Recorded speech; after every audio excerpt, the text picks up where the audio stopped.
ಒಳ್ಳೇದಾಗಲಿ ಎಲ್ಲರಿಗೂ. ಆ್ಯಂಡ್ ಇವತ್ತು ಅವ್ರು ಎಲ್ಲರಿಗೂ ಒಳ್ಳೆ 2 ಫ್ಯಾಮಿಲಿ ಮದುವೆ ಆಗ್ತಾ ಇರೋದು. All the best to them and God bless you all to.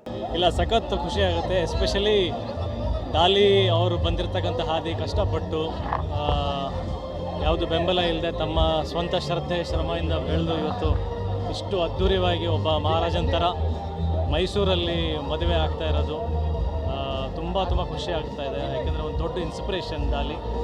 And ನಾನು ಕೂಡ ಡಾಲಿ ಇಬ್ಬರು ಒಟ್ಟಿಗೆ ಒಂದು ಸಾಂಗಲ್ಲಿ ಸ್ಕ್ರೀನ್ ಕೂಡ ಶೇರ್ ಮಾಡಿದ್ದೀವಿ ಒಟ್ಟಿಗೆ.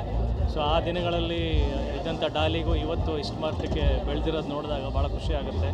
ಅವನ ಸಾಂಸಾರಿಕ ಜೀವನ ಯಾವಾಗಲೂ ಚೆನ್ನಾಗಿರಲಿ, ಖುಷಿಯಾಗಿರಲಿ, 100 ಕಾಲ ಸುಖವಾಗಿ ಬಾಳಲಿ. ಜೊತೆಗೆ ವೃತ್ತಿ ಜೀವನದಲ್ಲಿ ಕೂಡ ಇನ್ನೂ ಎತ್ತರಕ್ಕೆ ಏರಲಿ. ಈಗಾಗಲೇ ಹೊರ ರಾಜ್ಯದಲ್ಲಿ ಕೂಡ ಹೆಸರು ಮಾಡ್ತಿದ್ದಾರೆ.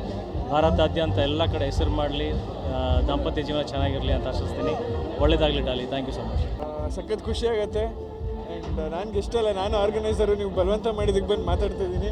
ನಾನು ಗೆಸ್ಟ್ಗಳನ್ನ ಕರ್ಕೊಂಡೋಗಿ ಬಿಡ್ತಾ ಇದ್ದೀನಿ. ಬಟ್ ಸಿಕ್ಕಾಪಟ್ಟೆ ಖುಷಿ ಆಗುತ್ತೆ. ಆ್ಯಂಡ್ ಈ ಥರ ಮದುವೆ ಆಗ್ತಾ ಇರೋದಂತೂ ಇನ್ನೂ ಹೆಮ್ಮೆ. ಯಾಕಂದರೆ ಅವರು ಬಂದಂಥ ರೀತಿ, ಇವಾಗ ಮದುವೆ ಆಗೋಂಥ ರೀತಿ ಎಲ್ಲ ಸಿಕ್ಕಾಪಟ್ಟೆ ಖುಷಿ. ಸೊ ಎಷ್ಟು ಬಂದಿರೋ ಫೋನ್ ಮಾಡ್ತಿದ್ದಾರೆ, ನಾನು ಕರ್ಕೊಂಡೋಗಿ ಜೋಡಿ ಬಗ್ಗೆ ಸಿಕ್ಕಾಪಟ್ಟೆ ಒಳ್ಳೆ ಜೋಡಿ. ಆ್ಯಂಡ್ ಅವ್ರ ಒಡನಾಟನೂ ಇರೋದ್ರಿಂದ ತುಂಬ ವೆಲ್ ಎಜುಕೇಟೆಡ್ ಅವರು. Very humble person. ಆ್ಯಂಡ್ ಅವರಿಬ್ಬರು ಜೋಡಿ ನೋಡೋಕ್ಕೆ ತುಂಬ ಖುಷಿ ಆಗುತ್ತೆ. ನನ್ನ ಪ್ರೀತಿಯ ಬ್ರದರ್ ಆದಂಥ ಡಾಲಿ ಧನಂಜಯ ಅವರಿಗೆ ವಿವಾಹ ವಾರ್ಷಿಕೋತ್ಸವದ ಹಾರ್ದಿಕ ಶುಭಾಶಯಗಳು. ಮೊದಲನೇ ಇವಾಗ ಪ್ರಾರಂಭ, ಬೇಬಿ ಸ್ಟೆಪ್ಸ್. ಭಾಳ ಖುಷಿ ಆಗ್ತಾ ಇದೆ. ಒಬ್ಬ ಬ್ರದರ್ ಆಗಿ, ಒಬ್ಬ ಫ್ರೆಂಡ್ ಆಗಿ ಇಷ್ಟು ವರ್ಷಗಳು ಬ್ಯಾಚುಲರ್ ಆಗಿ ನಾವು ಟೈಮ್ ಸ್ಪೆಂಡ್ ಮಾಡಿದ್ದೀವಿ. ಇವತ್ತು ಅವರ ವೈವಾಹಿಕ ಜೀವನಕ್ಕೆ ಕಾಲಿಟ್ಟಿರೋದು ಭಾಳ ಖುಷಿ ಆಗ್ತಾ ಇದೆ. All the best my brother. Super duper ಆಗಿ ನಗ್ನಾಗ್ತಾ ನಿಮ್ಮ ಲೈಫಲ್ಲಿ ಹ್ಯಾಪಿ ಆಗಿರಿ ಅಂತ ಹೇಳಕ್ಕೆ ಇಷ್ಟಪಡ್ತೀನಿ. God bless you Daali bro. All the best you guys. Thank you sir. ಒಳ್ಳೆಯದಾಗಿ ದಯವಿಟ್ಟು ಸೆಲೆಬ್ರಿಟಿ ಆಗ್ಬೋದು, ಸಿನಿಮಾದವ್ರು ಅವಕಾಶ ಮಾಡಬೇಡಿ. ತುಂಬ ಸಾರ್ವಜನಿಕ ಲೋಕಲ್ಲು ನಾವು ಮಾಡ್ತಾ ಇರೋದೇ ತಪ್ಪಿಲ್ಲ. ಪ್ರೀತಿಯಿಂದ ಬಂದವ್ರಿಗೆಲ್ಲ ಒಂದು ಸ್ವಲ್ಪ ಇರಿಟೇಟ್ ದಯವಿಟ್ಟು ಎಲ್ಲ ಸಹಕರಿಸಿ ಅಂತ ನಿಮ್ಮಲ್ಲಿ ಮನವಿ ಮಾಡ್ಕೊತೀನಿ. All the best Dhananjaya and ಫ್ಯಾಮಿಲಿಗೆ. ಥ್ಯಾಂಕ್ ಯು ಸರ್ ಹಾಗೂ ಧನ್ಯತಾ ಮೇಡಮ್ಗೆ ಸದಾಕಾಲ ಖುಷಿಯಾಗಿರಲಿ. ಅವರ ಶುಭ ಮುಹೂರ್ತದಲ್ಲಿ ನಮಗೂ ಅವ್ರಿಗೂ ತುಂಬ ವರ್ಷದ ಒಡನಾಟ ಇತ್ತು. ನಾನು ಯೂಶಲಿ ನಮ್ಮ ಫ್ಯಾಮಿಲಿಯನ್ನು ಕರ್ಕೊಂಡು ಬರೋದು ಎಲ್ಲೂ.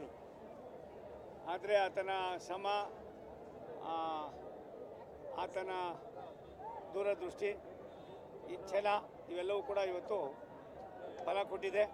ಇಂಥ ಪ್ರತಿಭಾವಂತನ ಮದುವೆ ಆಗಿ ಬಂದಿರತಕ್ಕಂಥ ಜನಸ್ತೋಮವನ್ನು ನೋಡಿದ್ರೆ ಇದಕ್ಕೆ ಯಾವ ರೀತಿ ಸ್ಪಂದಿಸಬೇಕು ಅನ್ನೋದಕ್ಕಿಂತ ಹೆಚ್ಚಾಗಿ ಒಳ್ಳೆತನ, ಭಗವಂತನ ಆಶೀರ್ವಾದ, ಅವ್ರು ನಡೆದಂಥ ತಂದೆ ತಾಯಿಗಳ ಆಶೀರ್ವಾದ ಈ ಮಟ್ಟಿಗೆ ಬೆಳೆದಿದ್ದಾರೆ. ಭಗವಂತ ಅವರಿಗೆ ನಾನು ವೈಯಕ್ತಿಕವಾಗಿ ಅವರ ವಿವಾಹ ಜೀವನ ಸುಖಕರವಾಗಿರಲಿ, ಭಗವಂತ ಅವ್ರಿಗೆ ಇನ್ನೂ ಚೆನ್ನಾಗಿ ಇಟ್ಟಿರಲಿ, ದೇವರಲ್ಲಿ ಪ್ರಾರ್ಥನೆ ಮಾಡ್ತೀನಿ. ಬಹಳ ಸುಂದರವಾದ ಜೋಡಿ. ಧನಂಜಯ ಅವರು ನಮ್ಮ ಚಲನಚಿತ್ರರಂಗದಲ್ಲಿ ಭಾಳ ಭರವಸೆಯ ನಾಯಕ, ಸ್ಟಾರ್ ಮತ್ತು ಅಷ್ಟೇ ವಿಚಾರವಂತರು ಕೂಡ. ಅವರ ಈ ಮದುವೆ ಅವರ ಊರಿನಲ್ಲಿ, ಮೈಸೂರಿನಲ್ಲಿ ಭಾಳ ಸಂಭ್ರಮವಾಗಿ ನೆರವೇರಿದೆ. ಬಹುಶಃ ನಮ್ಮ ಸಿನಿಮಾ ಕುಟುಂಬ ಇಡೀ ಇಲ್ಲಿದೆ. ನಮ್ಮ ಕುಟುಂಬದ ಮದುವೆ ಅನ್ನೋ ಫೀಲ್ ಬಂತು. ಜೊತೆಗೆ ಅಭಿಮಾನಿಗಳಿಗೂ ಕೂಡ ಅಕಾಮಿಡೇಟ್ ಮಾಡಿ ಅವರು ಅಭಿಮಾನಿಗಳ ಏನು ಪ್ರೀತಿಯನ್ನು ಗಳಿಸಿದ್ರು. ಅದಕ್ಕೆ ಸಣ್ಣದಾಗಿ ಒಂದು ಋಣ ತೀರ್ಸೋಕ್ಕಾಗದೇ ಇದ್ದರೂ ಸಣ್ಣ ಮಟ್ಟದಲ್ಲಿ ಒಂದು ಅವರಿಗೆ ಮನ್ನಣೆ ಕೊಟ್ಟಿದ್ದಾರೆ. ಹಾಗಾಗಿ ಧನಂಜಯ ಅವರ ವೈವಾಹಿಕ ಜೀವನ ಧನ್ಯತಾ ಅವರ ಜೊತೆ ಧನ್ಯವಾಗಿರಲಿ ಅಂತ ನಾನು ಹಾರೈಸ್ತೀನಿ. ಖುಷಿಯಾಗುತ್ತೆ ಮೈಸೂರಲ್ಲಿ ಮದುವೆ ಅಂತ ಹೇಳಿ. ಏನಕ್ಕೆ ಎಷ್ಟೋ ವರ್ಷದ ಮೇಲೆ ಮೈಸೂರಲ್ಲಿ ಮದುವೆ ನಾನು ಅಟೆಂಡ್ ಮಾಡ್ತಾ ಇರೋದು. ಅವರಿಬ್ಬರು ಒಳ್ಳೆಯದಾಗಲಿ, ವಯಸ್ಸು ಆರೋಗ್ಯ ದೇವರು ಚೆನ್ನಾಗಿ ಕೊಟ್ಟು ಅವರಿಬ್ಬರು ಒಳ್ಳೆಯದು ಚೆನ್ನಾಗಿರಲಿ ಅಂತ ಬಯಸ್ತೀನಿ. ಅಪ್ಪ ಬಂದಿದ್ರಾ? ನನಗೆ ಗೊತ್ತಿರಲಿಲ್ಲ, ಬೇರೆಯವ್ರಿಗೆ ಗೊತ್ತಿರಲಿಲ್ಲ, ನನಗೆ ಅಪ್ಪ ಬಂದಿರೋದು ಗೊತ್ತಿರಲಿಲ್ಲ. ಅಷ್ಟೇ ಅಲ್ವಾ? ಎಲ್ರಿಗೂ ನಮಸ್ಕಾರ. ಈಗ ಧನು ಹಾಗೆ ಧನ್ಯತಾ ಅವರ ಮದುವೆನ ಅದ್ದೂರಿ ಮದುವೆನ ಮುಗಿಸೋ ಮದುವೆ ಬಹುಶಃ ನಮ್ಮ ಕನ್ನಡ ಚಿತ್ರರಂಗ ಕಂಡ ಅತ್ಯಂತ ಅದ್ದೂರಿ ಮದುವೆ ಇದು. ನೋಡಿದ್ರೆ ತುಂಬ ಖುಷಿ ಆಗುತ್ತೆ. ಯಾಕಂದರೆ ಧನುನ ನಾನು ಫಸ್ಟ್ ಟೈಮು ಡೈರೆಕ್ಟರ್ ಸ್ಪೆಷಲ್ ಆಫೀಸಲ್ಲಿ ನೋಡಿದ್ದೆ. ಆವಾಗಿನ್ನೂ ಒಬ್ಬ ಹೊಸ ಮುಖ. ಇವತ್ತು ಇಷ್ಟು ದೊಡ್ಡ ಮದುವೆ, ಅದ್ದೂರಿ ಮದುವೆಯಲ್ಲಿ ಧನುನ ಜೊತೆಗೆ ಧನ್ಯತಾ ನೋಡೋದು ಭಾಳ ಖುಷಿ ಆಗುತ್ತೆ. ಅವರಿಬ್ಬರು ಮದುವೆ ಜೀವನ ಹೀಗೆ 100 ವರ್ಷ ಚೆನ್ನಾಗಿರಲಿ ಅಂತ ಹಾರೈಸ್ತೀನಿ.